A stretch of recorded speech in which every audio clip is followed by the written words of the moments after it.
There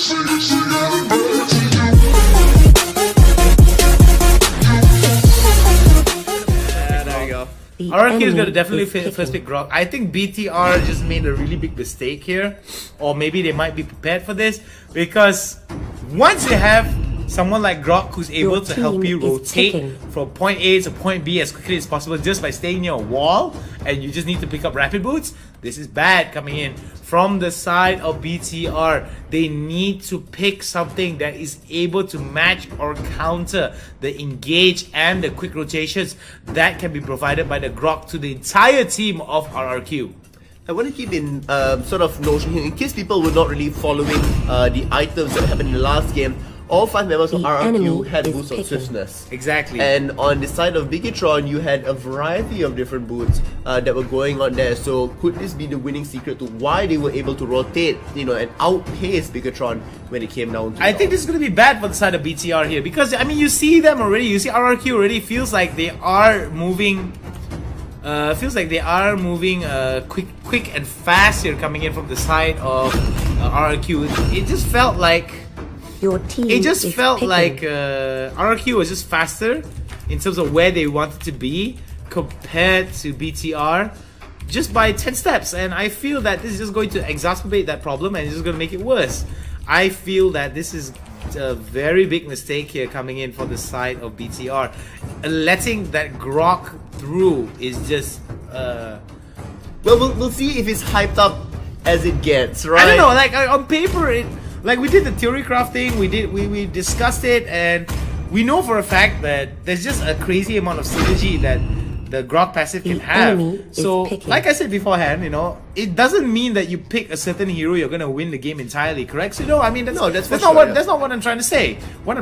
Leslie has been picked. RRQ is changing it up. We're gonna see a marksman also make an appearance. Okay, so everything is, thrown away. The kitchen sink is there as well. Bigetron, this says, I'm just gonna throw my notes aside then.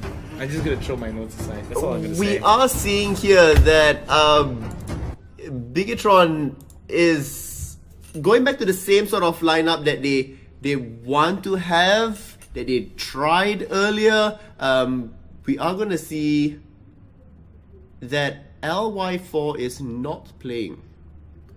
Oh, this is going to be very interesting. So it's the this is going to be very interesting indeed. It's the same sort of lineup in essence without LY4. Well, he did have a really tough game. Yeah, he did really tough game. Yeah. So this is going to be very interesting coming in from Bigetron here, not having LY4 on their main roster right now. Not to say that he's removed from the main roster, I'm just saying that he's been subbed out for one... this is one of the things, when you have a bigger team, you can, manage your rosters in lots of different ways. Yeah. Yeah, so we're going to see the load up here coming in from the side of RRQ. So I don't know about you guys, but it seems that this is going to be a very, very interesting gameplay here coming in from both these teams. All troops deployed. So as we see now, RRQ getting ready getting towards the bot side rotation here. So normally when we play these games, we were able to see like where the early lane priority is going to be like, mostly because of where where the turtle's going to spawn. So we do see Fabians and Vins now pressuring over to the bot side, and that's not going to be a good sign there for the Cho, for the side of RRQ. And it might be very interesting to see that it might be very interesting to see that the amount of pressure that's coming in from the side of BTR could actually stop RRQ from gaining a bit of advantages, but they did manage to get the kill off screen there. And we do see that coming in from the side of BTR, they want to get a little bit of priority over to the top side here. That is why one is over to the top side here. We are going to see at the bottom lane here, Natalia is waiting in the fray. Leslie might be the open target here. The exclamation mark does prove already that she is there. You're going to see that Instinct does manage to come up with the knockup, and now Grok is here as well. You smell what the Grok is cooking, and it's going to be the wall that sets it up, and the Grok sets it up beautifully. RRQ coming in, and Liam comes in and says he is the Grok, and the Grok's going to smash with the wall, beautifully set up, and man oh man was that really good. It was just overextension from the side of BTR. RRQ taking advantage. RRQ definitely coming up with the better side there. You're gonna see even more damage going through Jawhead, happily clanging his fists together. Here we're gonna see, Leslie's given all this additional space because of the early gank in the bottom lane for her to be moving around, getting the gold, getting the items, potentially moving into the later stages of the game. Here we are seeing that, RRQ is starting to fall a little bit behind. Fabians does take a little bit too much damage there under the turret. It's going to be bad here as Grok tries to go in. Liam gets flinged above the shoulders. Yam now in a big spot. That was a beautiful wall from Liam, but Liam decides to commit too hard there. Why was he doing that? Why was because that Lemon was not too far behind. There goes the Sweeping Blade, and there goes the re-engage again. Rage in a bit of trouble. There goes another beautiful wall coming in from the side of RRQ. Liam now looking towards getting the chase, but it's not going to be enough. Beautiful walls being shown here. Here comes the Hylos ultimate, but no, it's not going to be enough. Grok now. Liam taking it down as Leslie tries to go for the shots outside. I do like the split by RRQ, keeping Chow at the bottom and the pressure there. Harley was pushing at mid as well as they took the fight back up top. Right now, you're going to see that their goal, because they stayed within lane, they also get the experience lead. That's helping out for them, really well executed by RRQ. Biggitron, slightly scrambling to figure out how they need to maneuver around this. Joy comes in, a wall is good, but he will be able to escape out from this with the additional movement speed that's coming through. It looks like Turtle will be the point of contention for Biggitron as 3 members are starting it up. Alright, so now Turtle being focused down here as well as Liam over the top side being hit on from the side of BTR. So this is going to be very bad here coming in from the side of RRQ.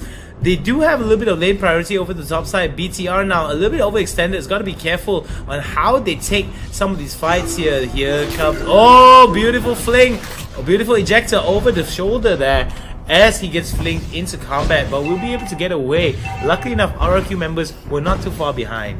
Yes, it's really interesting to see that the amount of respect both sides are playing out here. As Jawhead does get knocked up into the air, we're going to see Biggitron come back in. Unfortunately, not quite enough to bring down Harley. He will not be able to head away. I stand corrected on that bit. And here we are going to see the flicker forward. Jail will be the next one to fall away as Chuck gets a kill straight on that one. We are going to see that Talia does get the kill across with the smoke screen there as cover for herself. Beautiful, beautiful stuff being shown there by RRQ and BTR. Both of these teams looking towards keeping it as competitive as possible. So I'm thinking that with LY4 off the roster, it seems that RRQ doesn't have anyone to target anymore.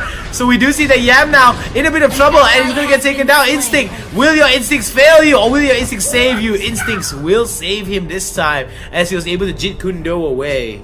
We are going to see the backup is coming in the form of Harley and Saber, hoping to bait them out. Triple sweep round the turret. This is going to be bad here coming in, and it's going to be a kill. Lemon now leaving it up, getting that double kill. Beautifully done, setting up that triple sweep right into the Sweeping Blades, getting them down, taking them out, and it seems that RRQ right now keeping up the aggression. Well, we see that Biggitron is responding just in kind as well. The goal lead has shrunk down to less than 1,000 already as Turtle is coming up in the next 5 seconds. Alright, it seems that the Grok is stuck in a bad place, but it seems that they are now stuck in a Grok and a hard place. Between a Grok and a hard place, beautiful wall there coming in. Yam comes in. Fabians solo. Still will manage to survive out. Here we're going to see that now Gushin is being chased away. Leslie does go in invisibility for a bit. The knockup is there. Gushin will be the next one to fall as RRQ extends their kill lead even further. Harley now is going to be taking up his buff for himself. The bottom turret did fall, which means that they are having a little bit more area to maneuver over there. Leslie can farm up if she needs to, as the attention from Turtle will disappear given it's a 6-minute mark. Lord now is spawning onto the map, and that would be the next big boss to fight. Yeah, Lord's gonna be the big boss that everyone needs and everyone wants in the lane. So this is gonna be very interesting to see. With top being of no priority to any of the teams, we do see that rotations now are gonna favor the top side as Lord's gonna be the priority. I Am Jago is going to be I Am Goreng as he gets taken down, and Liam now looking towards getting it, and beautiful stuff being shown here. Fabian's trying to get as much health back as he can. Liam now trying to fight it out, but it seems that BTR now trying to slowly catch up. Jill trying to isolate Grok away from it, as Yam as well trying to go, and this is going to be bad here. Fabian's in a bit of trouble here. The fling is good, but it's not going to be good, as RRQ are going to have to fall back away from BTR. It is so much aggression is coming up from both sides of the team. They are still neck to neck when it comes to goal in kills as well. But what really is taking the advantage here is that late game scaling potential, which is what RRQ has with the marksman pickup. If they aren't able to isolate down and remove Leslie from the team fight, from the aggression that's there, it is going to be really severe for them as the game extends. Bigatron does have a countdown clock that they need to be very cautious about. Definitely, and the thing about Bigatron is that with these scaling compositions, it's basically a fight against the clock. You need to punch the card in and settle the fight before it reaches a certain threshold within the game. As you can see now, BTR catching up slowly to RRQ, and look at that beautiful charge there coming in from Liam. Liam looking towards changing the outlook over to the mid side there, and beautiful wall, and look at the Leslie now. Blocks! The blocks are good, but it's not going to be enough. The blocks are perfect to keep Fabian alive, but can Yam escape it all out? It looks like he might be able to just barely. Oh, wow. In fact, he will be able to. Now will the tower die? Oh my god. Enough. No, Grok still will get the kill, securing it. Now they are perfectly aligned to that top tower to be taking it away as well. This is the exact priority that I was talking about, lane priority that RRQ needed. They need that top side tower just because to open up that option of Lord. Because if you still have the tower, you can't have people come onto you and basically catch you off, and you won't be able to dive them if you decide to go for the full on chase. Fabians and Liam now interacting with one another. Very interesting stuff being shown here. Oh, it seems that there's going to be a wall right into it. Liam now spins to win, goes to smoke screen, will not be able to land any attacks, and Fabians gets away. Taking stock of what's been going on here, with all the fight, all the kills, it is still only a 1,000 gold difference that separates them. Hoping to change that up here, Instinct will manage to escape. Bigatron still trying to push their luck, trying to capture them off in that, mistaken moment, in an overextension, in any sort of moment. But RRQ is playing a pretty solid game, especially now moving in and looking for the kills back up top. No chance whatsoever. You got no chance, just like the song would say, no chance, and he's gonna go down. Beautiful stuff being shown here, but there goes another wall. Next right one. into BTR. Vin is going to be the main focus here, but here comes the high loss coming in. Rage is going to be the story of the day as he gets the kill. Another killing spree here coming in from the side of BTR, and it seems that BTR slowly picking it up. Cube now. The stun goes across. Instinct will be the next one to potentially fall. But you're going to see more damage coming in from the other side here. It is going to be Liam that's dancing around with two other members that's there. But they are diving behind the turret and taking so much unnecessary damage. BTR now. 5 men dead across. RRQ going to be happy to start up Lord, and there is nothing that Bigatron can do about it. Well, BTR now, Bigatron now looking towards getting that Lord, and they are going to take it out. RRQ in a lot of trouble here. As you can see, they are looking towards getting this lead. Now we do see that BTR is slowly clawing up, and because of this, RRQ has to be very wary of how they place themselves. Yes, they have a marksman that does tons and tons of crit damage, but whether or not the marksman is able to continuously throw out that DPS safely is yet to be seen. Lord now being pushed out into the mid lane, so this is the kind of breathing space that BTR needs. Comparatively to the first game, this is just a different level of BTR that we're seeing. I mean, Bigatron here is definitely trying to do their best. They were behind in terms of kills. Now they are ahead in terms of kills, and they are ahead in terms of gold as well. Which is really just helping them out here. Unfortunately, like I said, the countdown clock is there. Leslie can easily win a fight against them if she's in the right position. Liam here might get tossed back, does not quite find it, unfortunately. Liam will be, kicking himself just for that. The wall of separation does come across, but it looks like they will be opting to go for the safer option back up top as Hayabusa gets punished in the bottom lane. This is bad here coming in for the side of BTR. Very messy. Because Lord has been taken down already, so they kind of lost their breathing space, they should have actually stayed with the Lord and tried to defend it for as long as possible, or at least go for a split push option here. But it doesn't seem like a very good idea for the side of BTR now. So a little bit of nice little ejector right there coming in. A little bit of cheeky stuff being shown by by the Jawhead. We also need to be cautious here. We can see that Hylos is so low on mana at this point, so not really being able to utilize all the skills if a fight were to be breaking out. So they feel quite comfortable at this point. RRQ still very much holding on to it, although they are slipping away in terms of gold, and they do have a few more turrets that they can be taking to equalize that. Definitely, this is something that I feel that both of these teams can actually shine on. And because of how these two teams are actually playing it out, I love this kind of competition. This is the kind of competition that I was waiting for, to see both these teams 15 to 16, not that much leads. And as we can see from the itemization, it's fairly even across the board, in my opinion. It's fairly even across the board, except for the Hayabusa though. 11,000 gold, well, that's just crazy. Well, he's building up the one final item already. We are going to see here that, Harley's item still, waiting on that one final piece to come through. I'm not sure what Hylos is going to be building up next. It would be interesting to see an immortality go up onto him so that he can, stick longer within the team fights that's there. We also are seeing here that there's so much split, attention across the map. Natalia is pushing up top, Hylos was at the bottom. We're going to see Jawhead, returning back to that, point of fray there, just to make sure that they are able to play the map right. Nice little knock-up there being shown onto Geo.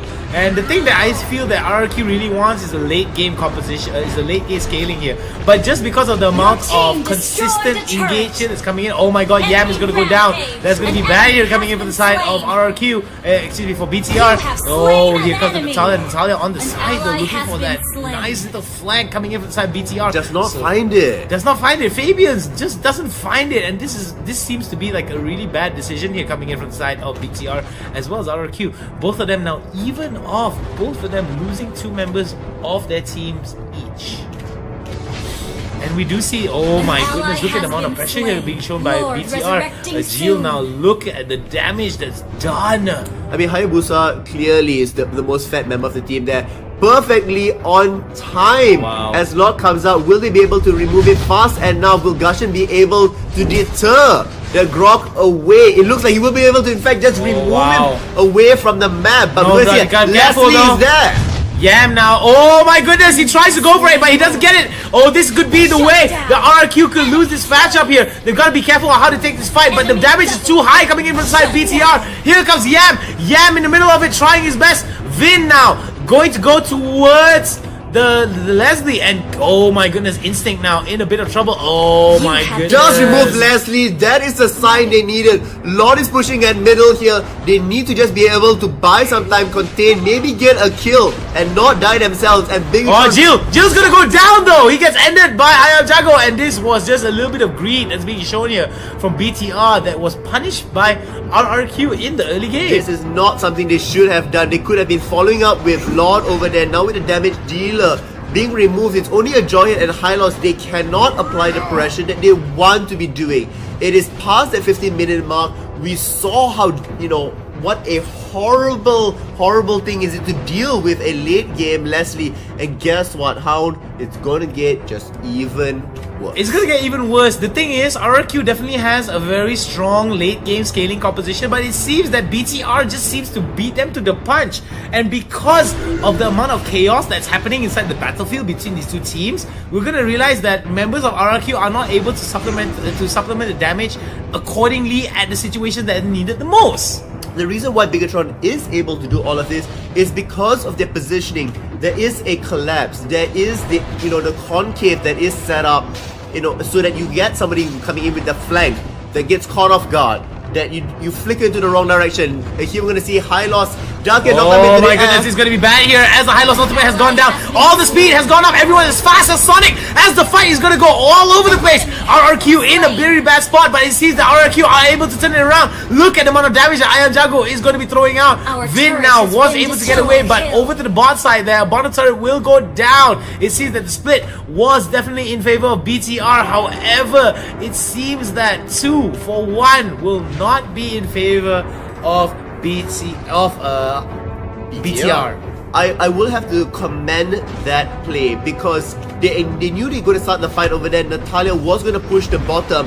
However, did they factor in that it's now my goodness, 17 minutes already into it? If they're going to keep split pushing like this with Hayabusa at top, can they sustain with the rest of the members of the team? 2 members are down. This is going to be a race for the base here. We have Saber at the bottom that's going to be dealing with him. The tower doesn't even go down. And now Bigatron might be in a little bit more of a better position just simply because RRQ decided to back off. They should have kept up the pressure. RRQ should have kept up the pressure. But at the same time, I understand where RRQ is coming from because they already had someone over to the top side trying to push out. They already lost that bottom side already. Middle is exposed. 60 seconds until the Lord comes up. The next 2 team fights and the Lord race is going to be real here. But apologies for the base race, for the base race pun. I thought it was going to be a bit of a base race. It was my bad.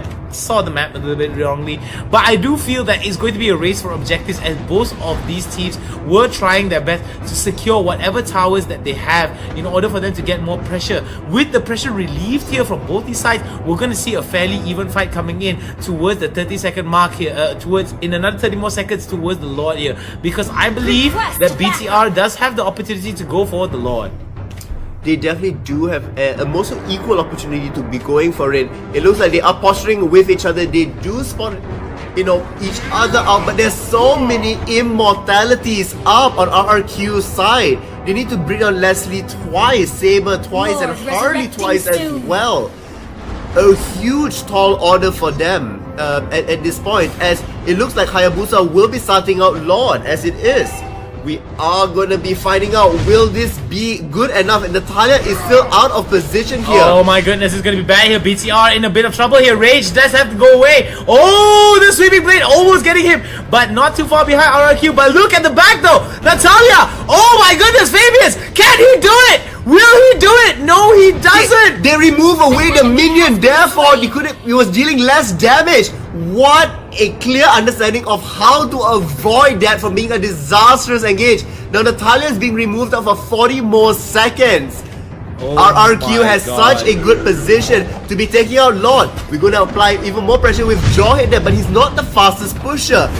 They need to be able to secure Lord from this if they want to be staying in. Oh my goodness, Jawhead goes in. The fight's gonna go off here. This is where the pop is gonna lock as the fight is gonna go. Liam now in the middle of it. He's only a matter of time before he gets taken down. The Hayabusa will be able to get away, and look at the amount of damage. Liam will be the first to go down. This is gonna be bad here as the triple sweep will be able to take them down. And it seems that RRQ might be able to turn this around. Oh my god, Leslie has joined into the fight. The DPS is good here coming in. And this is gonna be bad here as Yam. Look at the amount of damage that Yam is taking up. And it's gonna be a double kill for RRQ. And it seems that RRQ is gonna slowly turn this fight around as they're gonna go for the Lord. Pseudo, what is going on, Pseudo? It is finding a needle in a haystack, or in this case, it's finding Leslie in a team fight. Time and time again, just being so slippery, being away from the rest of the team, even taking Lord out there, even though Leslie has all that damage, being really safe, staying all the way far back because they know if they lose Leslie, everything is lost.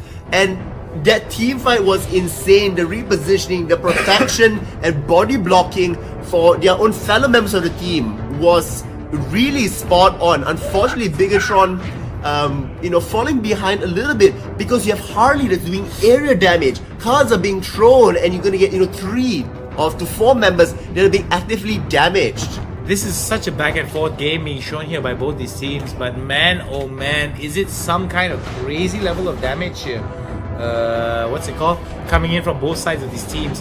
Both of them are just showing a very good, severe understanding for the side of for both these teams, because both of them just showing some. Oh, here we go. Totoro is back at it again. The amount of damage that's going through on this Leslie is I can't just wait to see the stats later at the end of the game here. But we're going to see no. one person get caught out. That's going to be no. Lemon. Lemon does pop the immortality, but I Am Jungle is there as well. They're gonna have to engage now. They're gonna have to engage. Yam now in a bit of trouble here, but it Just seems survive on that final last bit. It means that, you know, without him dying, he just go back, heal, and the pressure is still very much on. Bigatron is taking more and more ground when it comes to it. That quick pop away means that immortality is being removed. Just a little bit easier to be going for the next team fight. This sort of, you know, skirmishy guerrilla tactics that Bigatron is using will help them leaps and bounds into the next fight. BTR needs to get to Leslie. They need to get to Tutu. They need to stop him.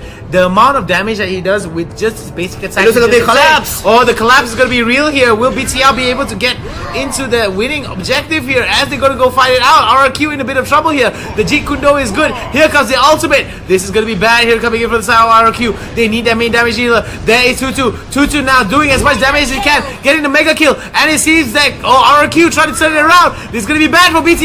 Beautiful flick there coming in, but will it be enough? Tutu, look at the amount of damage that Tutu is doing, and it seems that BTR is going to be a bad spot. Triple sweep to lock him down, and it's going to be BTR that bites on their words. Man, oh man, 3 down. Not a single member of RRQ gets taken down. As much as Bigatron softened RRQ up, that engage that came out was unnecessary. I mean, the first few hits hardly did any damage across because they have so many defensive items at this point. And you know, and still chasing it further and further was not quite what they need to do. Rage is there. Rage does throw hit. The Lord, will Vin be able to steal it though? Oh, luckily enough. No, it is going to be Tutu just gets secured. Tutu getting that kill. The wall goes down, and this seems to be the dismantling of BTR's very, very strong lead early on, and it seems that RRQ might be able to turn this around.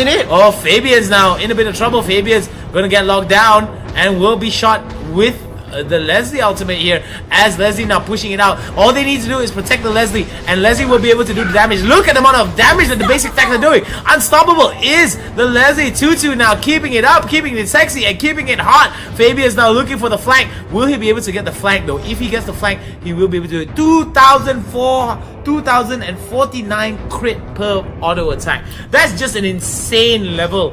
That's just how crazy amount of damage that Tutu has in this late game composition here. It is crazy how Tutu is able to, you know, execute really at this point, but it's also a huge testament to Bigatron out here, where they are able to, you know, land their defenses multiple times away here, you know, making sure that they are removing the waves away, simply so that the Lord, for instance, here can't be pushing, or they cannot be overextending and staying here. Huge props to both these teams for having what a stellar match coming across. A battle of minds and strategy here. Whoa, beautiful way of the dragon there to stop Yam from coming in, and this is exactly where they need to take the fight here. The positioning coming in from the side of BTR is not good. There's going to be a fight here. They just need to clear the minutes. They clear the minutes, they'll be fine. They can't do it though, because look at the amount of damage that Tutu is doing. They won't be able to do it. And that's it. RRQ with a nail-biting fight, winning over BTR. Victory! Really well deserved win by them. Both teams played phenomenally on both ends of it, and just looking at the terms of items, everybody is completely filled up. Everybody is crazy up there. Looking at Leslie up there, almost 20,000 as well. What a good game. Marksmen are not in meta anymore, I think. Hey, look, this is not just any marksman. This is Tutu playing the game out there. 15. Holy cow. 156,000. Holy cow. Holy freaking cow. You guys.